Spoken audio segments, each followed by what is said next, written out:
Je m'appelle Philippe Chabanon, je fais partie de la LPO et je m'occupe d'oiseaux, de petits mammifères et de biodiversité en général.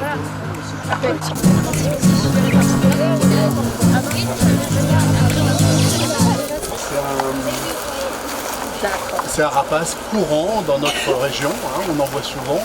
On les reconnaît, avec les ailes ouvertes, il a une envergure comme ça à peu près. Son corps, c'est pas plus gros qu'un pigeon. Hein, pourtant il mange des pigeons, mais c'est pas un rapace. C'est un rapace qui est important parce qu'il nous débarrasse de beaucoup d'animaux qui gênent les cultivateurs, les petits rats, les petits rats-aux-pieds, les mulots, tout ça. Donc c'est son repas quotidien, il peut en chasser, en manger 4 par jour. Il chasse aussi, il est connu pour avoir une grande vitesse, mais c'est surtout son cousin, le faucon pèlerin, qui est vraiment extrêmement rapide. Mais le faucon passerelle est bien aussi dans le genre. Et il a une technique de chasse qui est assez originale quand il chasse des oiseaux.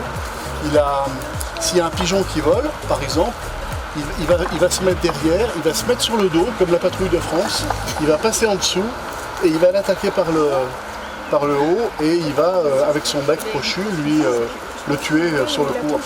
C'est ça qu'on les reconnaît. Donc, voilà. Alors celui-là, il a été trouvé à Marignane au début du mois d'avril. Il a été trouvé en bord de route. Il avait l'air choqué et il était dénutri. En fait, il est passé à la radio, il avait une fracture non ouverte, en fait, ce qu'on appelle une fracture fermée, du cubitus. Donc il avait une fracture qui s'est remise tout de suite.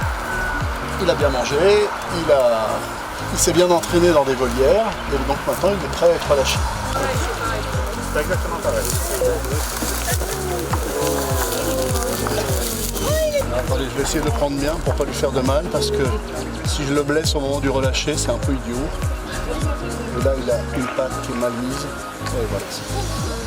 Voilà, donc là vous voyez la portée de son vol. Voilà. Allez, on va pas le faire attendre plus.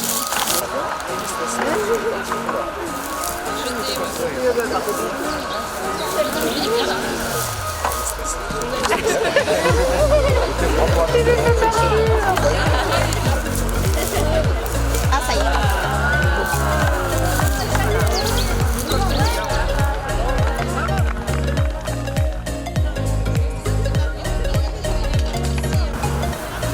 Alors là c'est l'atelier canne de Provence.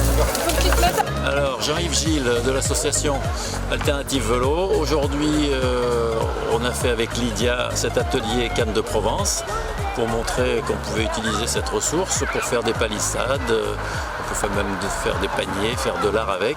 Et donc tous les gens qui sont venus ont pu s'essayer à ce tissage. Donc là on a des outils qui ont été prêtés par le collectif Safi de Marseille.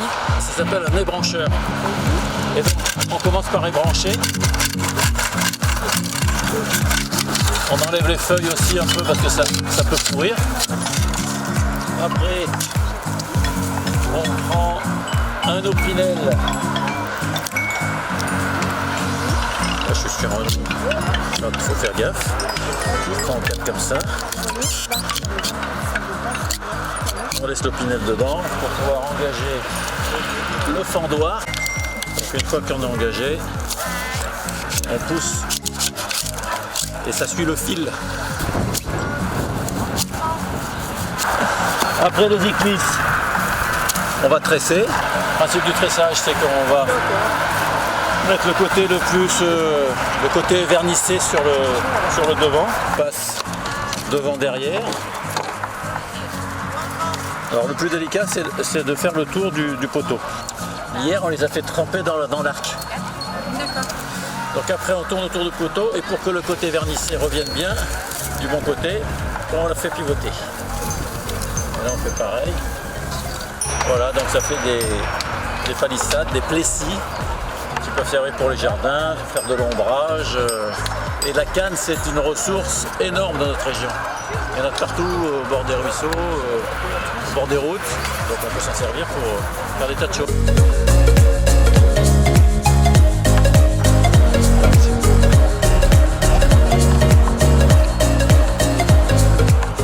Alors je m'appelle Delphine Muchat et je vous présente l'atelier Oya. Même à vous. C'est bon? Il arrive ici. Ils sont jamais venus voir. Mais les photos, et là on mélange en vite. Hein. C'est pas la même chose. Ah non, non, ça c'est du ciment pompe. C'est le truc qui s'est lapé. J'ai pris ça, c'est au cas où s'il y a une petite fuite, une réparation. Chez moi, ça pue en plus. Quand on est venu, il y en a un qui est pas. Je mets du ciment dessus. D'accord. Dessous et dessus. D'accord. Tu mets ton petit pot qui s'engage bien. Un petit pot par-dessus. Donc là, tu fais ton mélange. T'as mouillé la collerette, ma chérie? Ouais. Mortier. Il faut y aller. Faut pas mettre beaucoup d'eau. J'ai tendance à mettre trop d'eau et changer les mortiers. Voilà. Je trouve que c'est vrai que c'est pratique. Faut mettre un chapeau parce que pour pas qu'il y ait des bêtes qui viennent dedans. Dire le trou, on perce. Ça fait une cycloche comme pour le carrelage. Et hop, on fait un trou plus grand. Un trou plus grand, On le fait avant de coller, c'est mieux. Et pour éviter de casser le pot, on le met dans du sable fin. D'accord, oui. Comme ça, il est calé, les vibrations elles sont absorbées. Et on y va doucement et ça marche.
Ouais. Ah, t'es forte, hein. En fait, tu sais ce qu'on aurait dû faire un mini petit trou. Alors je m'appelle Delphine Muchard et je vous présente l'atelier Ouya. Et vous pouvez y aller. D'accord. Voilà, donc moi je suis Marie-Françoise Rousseau de l'association Alternative Vélo, dont le président est Pierre Faizeau. Faizeau, ça s'écrit F-E-Y-Z-E-A-U.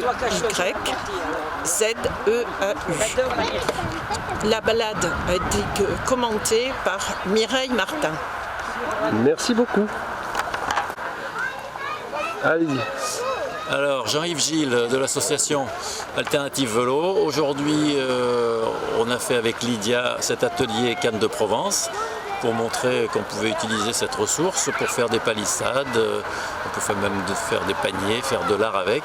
Et donc, tous les gens qui sont venus ont pu s'essayer à ce tissage. Voilà. Merci beaucoup.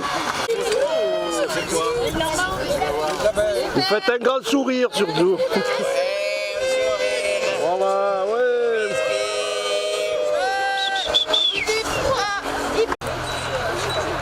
Ainsi qu'un petit atelier pour nos amis les abeilles. Sachant que nous avions une apicultrice qui était installée avec 2 ruches, malheureusement les 2 essaims sont morts. Elle a été certainement victime des frelons, alors que nous avons installé des plantes mellifères, tout ce qu'il fallait pour les accueillir.